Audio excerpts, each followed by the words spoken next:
our children coming up, right?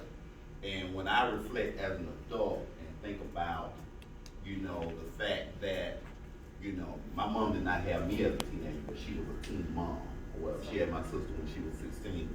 When I think about later on in life, my father getting on drugs, and when I think about my brother being in prison, when I think about my grandmother suffering from schizophrenia and having mental health issues, these are issues that our children currently deal with, right? Mm-hmm. And, my message to the teachers, and even when I speak to the community, is that although I had a very hardworking mother or whatever, and she represented very well as a parent, I'm also a community child because I played Little League football for the boys club. So after school, I would go to the boys club. In the summer, I would go to the boys club.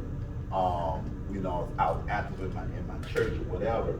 And it was the community along with my teachers that have made an impact on who I am. So if you look at the factors that I've had to deal with, you would think that Sean Williams should not be a superintendent, or Sean Williams should not have his doctorate as far as having his highest degree. But God, along with people, has made a difference. So I commend Impact for what you're doing as it relates to touching the hearts of people, because we just never know what people go through. And we can teach all day, but in order for me to move as an adult, I need to feel some level of love, So I just really appreciate you guys. We embrace you guys in our school system as far as just, touching the lives of our young people. We're really, really grateful. And I'm sure that our children and their parents are grateful as well. So once again, just thank you guys for this opportunity. Thank you. All right. Now we're going to ask the principals from the... So let me introduce. Thank you. Okay, we're going to start with the elementary school. We have Ms. Meredith Davis. Right. So, and I'm going to say a little small something as it relates to each one of them. Okay.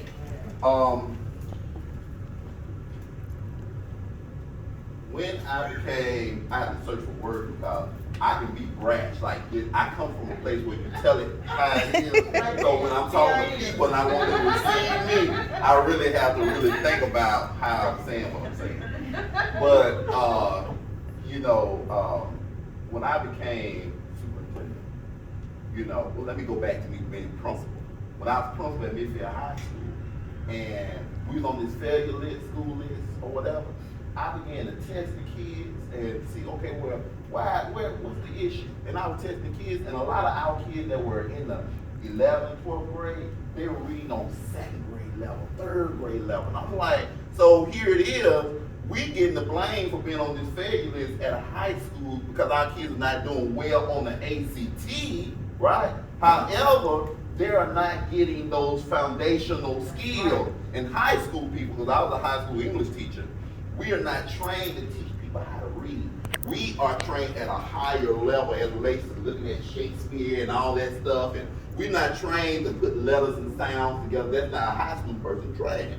So, me moving into that superintendent role, I got an opportunity to do something about it, right? So I began sharing the information with the board or whatever. And unfortunately, that meant that some people could not travel along the journey with us. So I had an opportunity to replace the principal at each school. Ms. Davis was one that I was able to bring to the elementary school. Ms. Davis has high school principal experience. She was a middle school principal in Montgomery. She's been a librarian. I mean, she has all this extensive experience. Well, this is her 2nd year at Midfield Elementary, and the things that she's bringing to that school that I know long term is going to make an impact on our city, it has a lot to do with the work that she's doing. For instance, I'm just using this one example.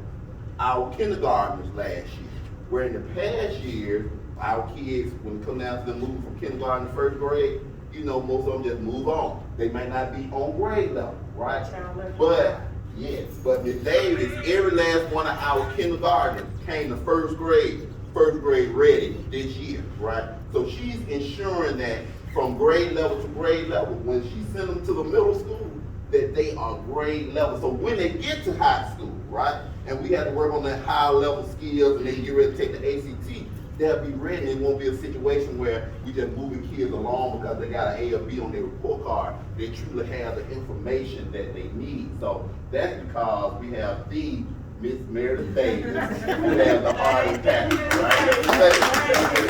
All right. Next we have, at the middle school, we have Georgette Alexander. That's all of their kids. All of their kids. All right. So with Miss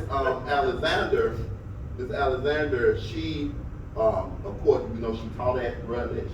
She taught at the high school. She became the Dean of Discipline. That's one thing she's known for now. She don't play, right? The Dean of Discipline at the middle school. And she became assistant principal at the middle school, and now she's principal at the middle school.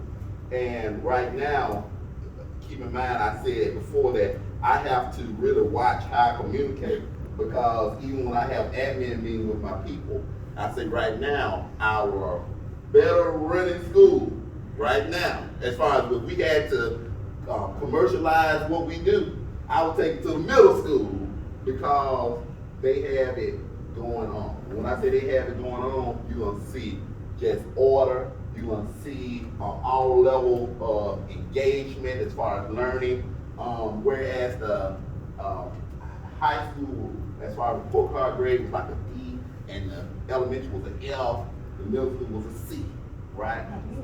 Well, y'all would get to, don't give you an F yet. Still holding it there.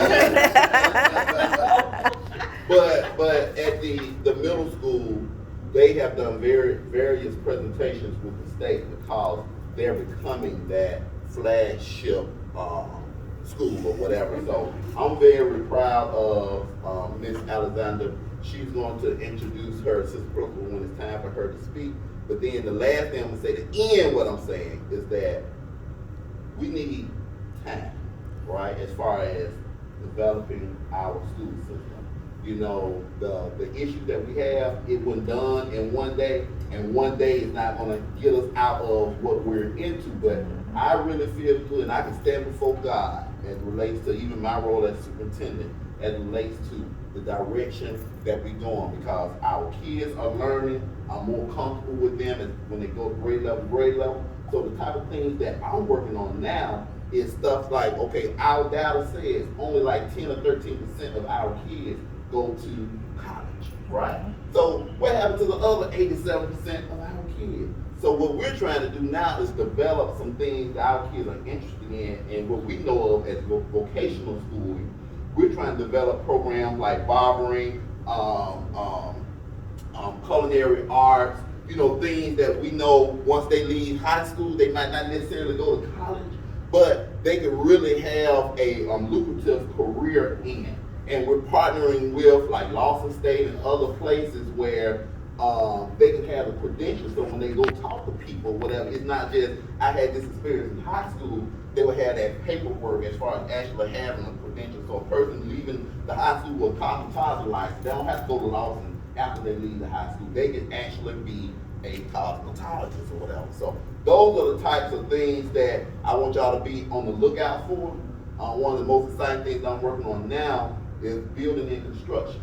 We got a lot of, I want some of our young men who's interested in those things do that. So right now, I want to pay a part-time person or company some money. They come in and teach our kids skills, but then the partnership that I want to have with the city is, guess what, we got some houses around here that need some work on, right? So even if we have to purchase the house through the taxes, as far as the school system or whatever, our kids will actually have a lab be in that house, so to speak, and they can learn the skill, and then our city will benefit from that type of work. So we have a lot of things that we are really looking forward to in the future as far as our school district. So we need y'all continued love and your continued praise.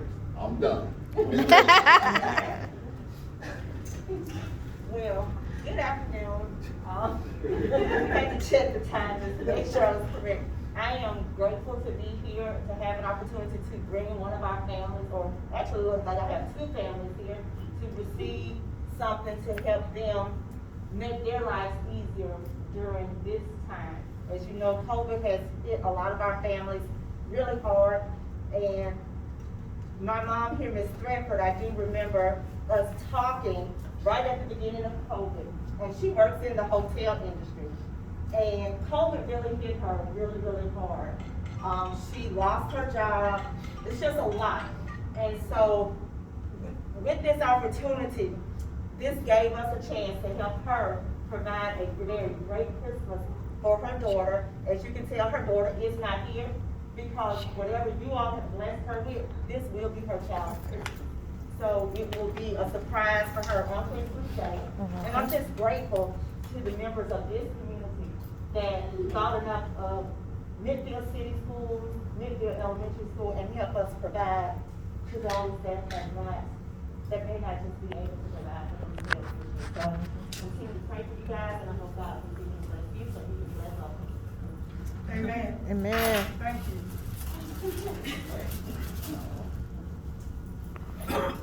Good afternoon.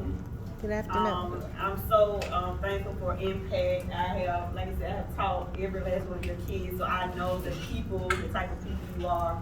You all are dedicated, committed. You all are awesome parents, and I know that everything that when I was in the classroom, you all was there. So I can just imagine what you all are going to do with this organization, and what you're going to bring to Midfield City Schools. One of our kids is Miss Antonia Miles. And we just, we know she's an awesome child. We just wanted to choose her because she tries her best in school, and she's a very sweet baby, very sweet baby. And her dad is always involved. Miss Peerford, every time she calls, he's just right on it. And we just, like I said, I just want to thank you all. I want to introduce you to my assistant principal, Miss Carolyn Watkins.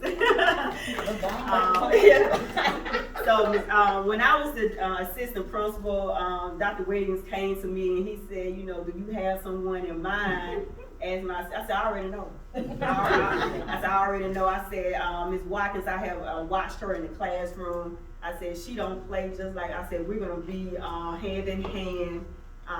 She takes the initiative, she does, she gets things done, and that's who I need on my team. Amen. So, when the time came, I already knew I knew that I was going to tap her for that position. So, I thank you all. Thank you all for just being leaders in the community and just involving us. Thank you.